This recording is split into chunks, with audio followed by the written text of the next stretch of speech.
Sentamos una guitarra. No sé si la enchufan, si no, si hay diademas, si no. Ah, sí, estas son las diademas. Una diadema en cada lado. Vale, yo las tengo puestas. Vale. Ah, sí, yo con lo que tú quieras.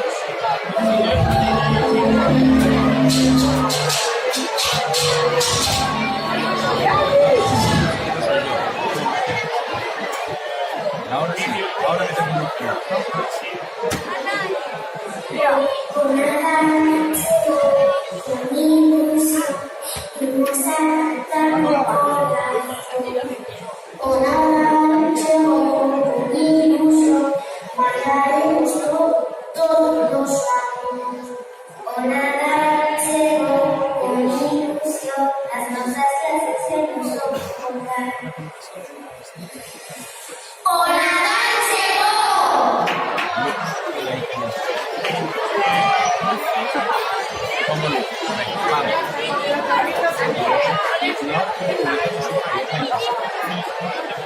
Vale, genial. Solo necesito los micros, ¿no? A ver qué sale de aquí. Rezaste. A ver qué sale de aquí. Si quieres ajustar los micros.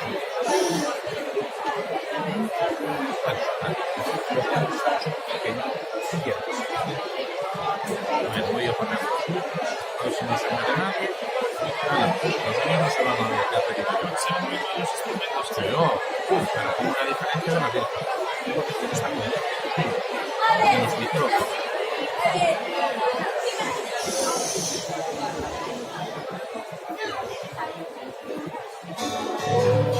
Las guitarras van en pie aquí.